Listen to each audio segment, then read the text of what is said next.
इतने मैसेजेस आ रहे हैं मेरे पास मेरे बैच के स्टूडेंट्स के जिन्होंने साल भर इतनी पढ़ाई की है, साल भर I was able to keep them positive. सारे बच्चे बोलते थे कि यस मैम हो जाएगा हो जाएगा, और एक ट्वीट एनटीए का और सारे के सारे कॉन्फिडेंस की ऐसी तैसी हो गई। If I show you my message section on Instagram, it is full of students जो ये कह रहे हैं कि मैम आई क्विट, मैम हमसे नहीं होगा। 10 दिन पहले तक लग रहा था हो जाएगा, लेकिन ट्वीट के बाद अचानक से घबराहट होकर अब मॉक टेस्ट में नंबर भी कम आ रहे हैं। तो इसीलिए मुझे बहुत जरूरी लगा, मुझे ये एड्रेस करना चाहिए। आप लोग बेटा थोड़ी सी बात समझो। पहली बात तो आप छोटे बच्चे हो, अभी कोई भी 20 साल से बड़ा नहीं होगा, 20 से छोटा ही होगा या बहुत से बहुत 20 ईयर्स होगा। यार आपकी पूरी लाइफ आगे पड़ी हुई है। इतने एग्जाम्पल्स मैंने आपको क्लासेस में दिए हैं, बैचेस में दिए हैं, जहां सक्सेस बहुत लेट मिलता है। ये लाइफ एक रैंडम चीज है, इस लाइफ को इतना सीरियसली नहीं लेना है, अपने आप को इतना सीरियसली नहीं लेना है। लाइफ तो रैंडम है बेटा, आपको बस मेहनत को सीरियसली लेना है, आपको मेहनत करते चलना है, रिजल्ट आपके हाथ में होता ही नहीं है। एंड आई टोटली अंडरस्टैंड कि ये चीज पेरेंट्स को समझाना मुश्किल है, वो सारी बातें बाद में करेंगे, बट बाकियों को समझाएंगे बाद में। पहले हम खुद को तो समझा लें। एक बार रिलैक्स होके बेटा बैठो, समझ लो 1 हफ्ता बचा हुआ है नीट में और बहुत घबरा गए हो एक नीट के एनटीए के ट्वीट से, और एनटीए से मुझे शिकायत है, सबको ही शिकायत है बेटा, कि मतलब आई डोंट अंडरस्टैंड कि बच्चों की साइकोलॉजी के साथ ये खेलने का क्या मतलब बनता था। आपने लिखा है ट्वीट में कि this is not your regular school examination, this is national level examination. Yes, this is national level examination, but ये ट्वीट, ये जो आप डिस्क्लेमर दे रहे हो कि ये अच्छे लेवल का होने वाला है, ये आपको सेशन के स्टार्टिंग में करना चाहिए था। क्योंकि सेशन के स्टार्टिंग में अगर आप करते, अगर आपका यही मोटिव है कि हम तो जी सिलेक्शन क्राइटेरिया बहुत स्ट्रिक्ट रखेंगे ताकि हम अच्छे माइंड निकाल पाए, अच्छे स्टूडेंट्स निकाल पाए हेल्थ केयर सेक्टर में, which is totally true. Doctors अच्छे मेहनती लोग बनने चाहिए, जो हार्ड वर्क करना चाहते हैं, जो हार्ड वर्क कर सकते हैं, दिमाग से तेज हैं, वो बनने चाहिए। यस, लेकिन ये चीज आपको सेशन के स्टार्टिंग में अगर आप बोलते ना, सेशन के स्टार्टिंग में अगर आप ये ट्वीट करते, तो साल भर बच्चा इस नोटिस को माइंड में रखते हुए और ज्यादा मेहनत हो सकता है कर लेता। एंड में तो करने का कोई मतलब नहीं बनता, क्योंकि 10 दिन में आपको क्या लगता है 10 दिन में बच्चा और एक्स्ट्रा पढ़ लेगा इस ट्वीट के बाद? 10 डेज पहले जो आपने ये ट्वीट किया है, उससे हम कहते हैं क्लासिक एग्जाम साइकोलॉजी के साथ खेलना। Shake the confidence right before the examination. इसमें वो बच्चे जो कॉन्फिडेंट चल रहे थे, अब वो घबराहट में, पैनिक में आते हुए क्वेश्चन को भी गलत कर रहे हैं, और यही हो रहा है स्टूडेंट्स के साथ। मुझे बच्चे कह रहे हैं कि मैम जो क्वेश्चन आ रहे थे ना मॉक टेस्ट में, अचानक से वो भी गलत हो रहे हैं, सो आई कीप रिपीटिंग दिस। की तो माइंडसेट खराब कर लिया ना आप लोगों ने बेटा, डर गए हो। तो अब क्या करना है? पहली बात, डर को हटाना है। पेपर टफ आएगा, सबके लिए आएगा, इजी आएगा, सबके लिए आएगा। आपने साल भर मेहनत की है बेटा, कुछ घबराने की जरूरत नहीं है। Difficulty does not decide rank, stability does. अब आपका माइंड कितना स्टेबल रहेगा। तो पहली बात, आपको 3 तारीख को यही सोच के जाना है कि सब के सब एक ही एग्जाम को फेस कर रहे हैं, सारे के सारे वही एग्जाम देंगे, सबके लिए सेम ही लेवल है पेपर का।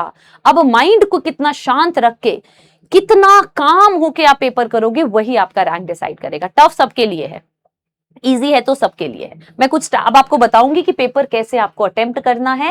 पहली बात, आपको माइंड से बहुत काम रहना है। सिर्फ नोट्स रिवाइज करने हैं, एनसीईआरटी रिवाइज करनी है, यही करना है आपको, क्योंकि रिलेटिव परफॉर्मेंस होगा। यस, अगर पेपर आपका इजी आता है तो कट ऑफ जो है वो हाई जाती है। रिकॉर्ड हो रहा है? यस। पेपर अगर बेटा इजी आता है तो कट ऑफ हाई जाती है। यस, कट ऑफ हाई जाती है तो उस टाइम पे जो सिली मिस्टेक कम करता है वही आगे निकलता है, क्योंकि पेपर इजी होता है, सबको आ रहा होता है, उसमें फिर सिली मिस्टेक्स में ही आपके मार्क्स जाते हैं। यानी पेपर अगर इजी आता है, कट ऑफ हाई, यानी सिली मिस्टेक डेंजर है। लेकिन पेपर अगर टफ आता है तो कट ऑफ लो जाता है, और उस टाइम पे काम माइंड ही आपका सबसे बड़ा एडवांटेज होगा, जैसा हमने 2025 के फिजिक्स के पेपर में देखा। पूरा पेपर सॉल्व करने का वहां पे काम नहीं था, वहां पे आपको स्ट्रैटेजिकली कामली डिसाइड करना था क्या किया जाए, नेगेटिव कैसे अवॉइड किया जाए। जब आप बेटा डॉक्टर भी बन जाओगे, आपके सामने कई केसेस ऐसे आएंगे जो आपका न्यू केस है, एक्सीडेंट में शरीर फटा हुआ है, बार बार रिपीट करती हूँ, उस टाइम पे कामनेस से आपको ध्यान देना है। मैं क्लासेस में भी बोलती हूं, काम रहना चाहिए माइंड आपका, एंशियस नहीं रहना चाहिए। घबराना, जीवन में किसी से नहीं घबराना है बेटा, एक चीज से घबराना है, आलसपन, और किसी से नहीं। तोड़ फोड़ मचा दोगे, यहां नहीं तो कहीं और कर लोगे, समझो इस बात को। यस, चलो, तो आपको माइंड सबसे पहले काम रखना है, क्योंकि पैनिक माइंड होगा, रॉन्ग बबलिंग करोगे, गलत आंसर्स भरने लग जाओगे, और एक गलत तो पूरा स्ट्रीक गलत हो जाएगा। मिस रीड करोगे घबराहट में, बेटा साइकोलॉजी है ये सारी चीजें। घबराहट में इंटरव्यू में आप लोग वैसे बहुत कॉन्फिडेंटली बात करते हो, लेकिन जैसे ही वाइवा में जाते हो सिट्टी पिट्टी गुम हो जाती है। वाई आती हुई चीजें वो फंबल करने लगते हो, क्योंकि माइंड आपका काम नहीं रहता ना। तो फटाफट देखते हैं कि हमें कैसे। पहली बात तो आप स्टार्ट करोगे बायोलॉजी से। कोई भी सेक्शन हो, फिजिक्स हो, केमिस्ट्री हो या बायोलॉजी हो, आप उसको 3 राउंड में करना। ध्यान से सुनो, बहुत शॉर्ट में बताती हूँ। सबसे पहले जैसे ही पेपर आएगा, पेपर जैसे ही आपके पास आएगा, सारी फिलिंग विलिंग आपने कर ली, वो मैम ने आपको बता भी दिया है कैसे ओएमआर भरना है, जो भी है आपने कर ली फिलिंग। उसके बाद सबसे पहले बायोलॉजी सेक्शन खोलो। कोशिश करो, देखो 2 टाइप के बच्चे होते हैं। कुछ बच्चे होते हैं जो सबसे पहले पेपर को क्या करते हैं, स्कैन कर लेते हैं। मतलब क्विकली एक बार सारा का सारा पेपर देख लेते हैं, रैंडमली उनको पता लग जाता है लेंथी क्वेश्चंस हैं या फिर डायरेक्ट क्वेश्चंस है, तो उससे आपको एक पेपर का आइडिया लग जाता है। So if you want you can also go with scanning the entire paper. फटाफट आप पूरे पेपर को काम माइंड से, बेटा ये सोचना है मॉक टेस्ट है, फटाफट उसको सारा स्कैन कर लो। बहुत बच्चे स्कैन नहीं करते क्योंकि वो और घबरा जाते हैं। जैसे मैं अपने टाइम पे जो थी, मैं जब कोई एग्जाम देती हूँ, मैंने तो नीट नहीं दिया था, बट मेरे को करना नहीं था, मैं बताऊंगी कभी और। तो एनीवे, तो वही मैं कह रही हूँ बेटा, नीट जरूरी नहीं है, नीट ही सब कुछ है। आप दे दो पेपर, उसके बाद सोचेंगे क्या करना है। बायो से है, बायो में करना है, मैं बता दूंगी, बहुत सारी चीजें होती है, इस टाइम बस पेपर दे दो। एनीवे, तो मैं स्कैन नहीं करती थी, मैं अपना जो मेरा बेस्ट सेक्शन है मैं उसको खोलती थी और वहां से शुरू करती थी, क्योंकि एक कॉन्फिडेंस बूस्ट होगा। तो वो अपने अपने तरीके है, आपको स्कैन कर भी सकते हो, नहीं तो सबका सबसे बेस्ट सेक्शन बायोलॉजी होता है, सीधा बायोलॉजी खोल लो। बायोलॉजी सेक्शन खोलने के बाद आपका ये रहा ओएमआर और ये रहा आपका question paper. Let's suppose this is OMR sheet and this is question paper. Okay, biology section आपने अपना खोल लिया है। अब आप सबसे पहले क्वेश्चन नंबर 1, क्वेश्चन नंबर 2 जैसे ही स्टार्ट करो, इजी क्वेश्चन जो आपसे खटखट हो रहा है, आपने क्वेश्चन पढ़ा, आपको आंसर आया, तो खटखट राउंड 1 में आप सबसे पहले डायरेक्ट इजी क्वेश्चन जो है आपके वो करते चलोगे।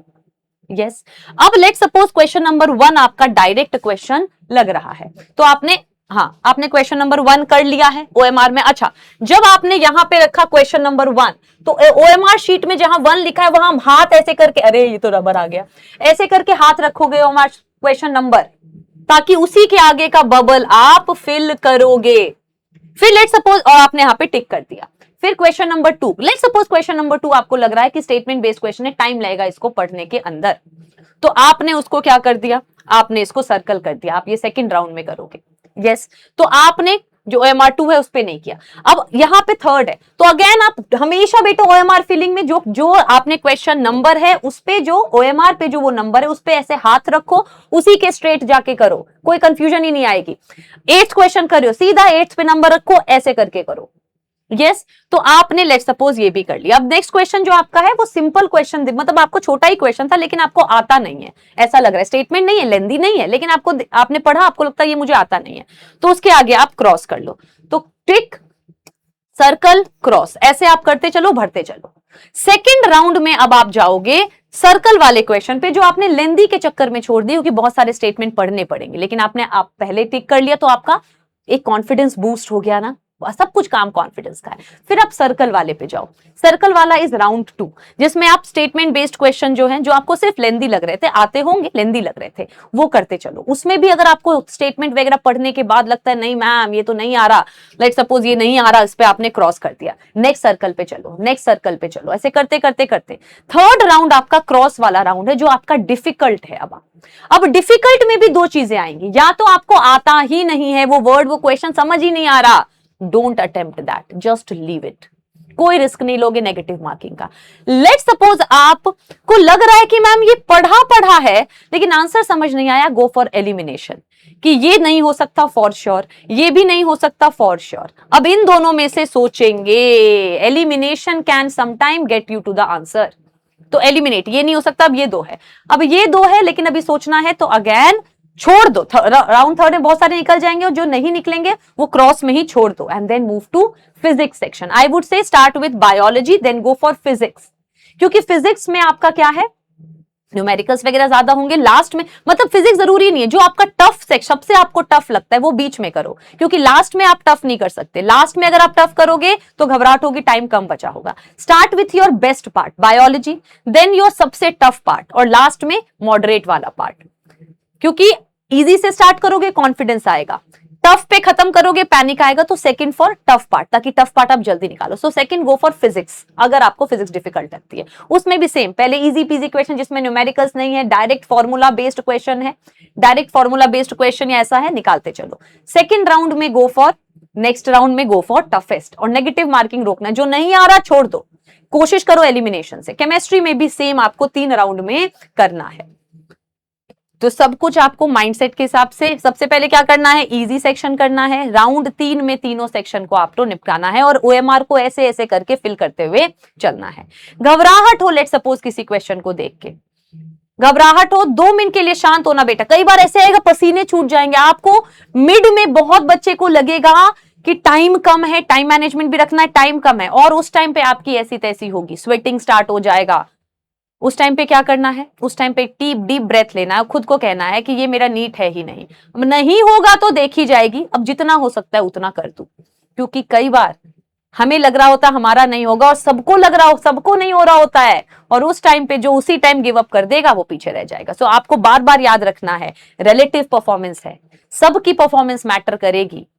टफ क्वेश्चन पे नहीं अटकना बेटा, it is all game of psychology ना। और आपने साल भर मेहनत करी है, ऐसा नहीं है आपने बेटा मेहनत नहीं करी है। अब 10 दिन में कोई नई चीज नहीं पढ़नी है, कुछ नहीं करना है, पुराने नोट्स को, एनसीईआरटी को बार बार रिवाइज करते चलना है, पुरानी एनसीईआरटी और नोट्स को। क्वेश्चन प्रैक्टिस करनी है, क्वेश्चन प्रैक्टिस कर लो, बट घबराहट में नहीं रहना है।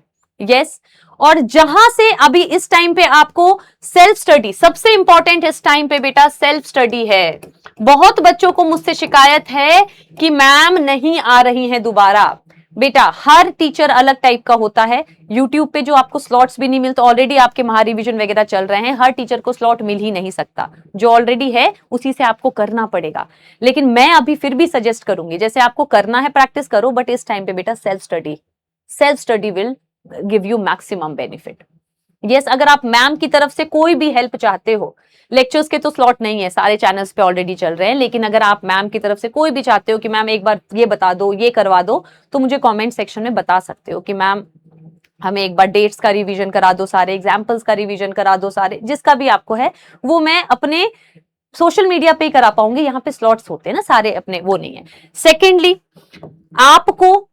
आपको बेटा बस एक चीज याद रखनी है, this is not the end. ये एग्जाम होगा अच्छा या नहीं होगा, ये आपकी लाइफ का एंड नहीं है बेटा। मैं भी डॉक्टर नहीं हूं, जो भी लोग अच्छा कर रहे हैं लाइफ में सब डॉक्टर नहीं है।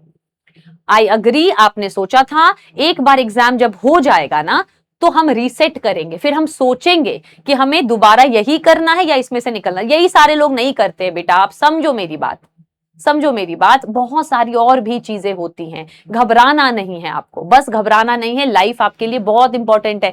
आगे आपका ना, मैं आपको बार बार रिपीट करती हूँ, आपकी लाइफ जो एक ब्लैंक पेपर है ऐसा, इसकी कहानी आप लिखोगे।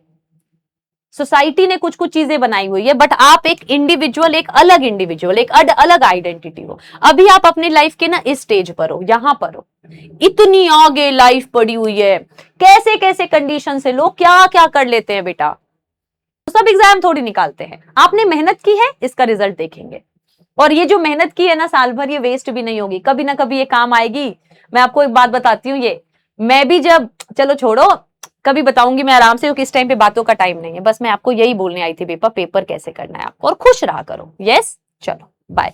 सारे बच्चे कमेंट सेक्शन में बिल्कुल लिख के जाएंगे वी आर फाइन। मुझे जानना है बेटा, मेरे बच्चों मुझे जानना है, are you all fine? We are fine ma'am, we are fine ma'am. ये सारे बच्चे लिख के जाएंगे बेटा कि आप ठीक हो, क्योंकि एग्जाम बाद में, पहले मुझे जानना है सारे बच्चे ठीक हो, क्योंकि मुझे बहुत मैसेजेस आए, आई क्विट मैम, डर लग रहा है, घबराहट हो रही है, मेरा बच्चा नहीं। छोटे छोटे बच्चे हो आप लोग, अभी आपने मेहनत की है, आपको रिजल्ट मिलेगा, नहीं मिलेगा तो डेस्टिनी में नहीं था। बहुत लोग बहुत कुछ करते हैं, कितने क्या क्या खराब हो जाता है, क्योंकि अभी कुछ हो जाता है, कभी कुछ हो जाता है। कुछ डॉक्टर्स बैठ के खाना खा रहे थे, फ्लाइट उनके ऊपर आके गिर गई, उनकी गलती थी कोई?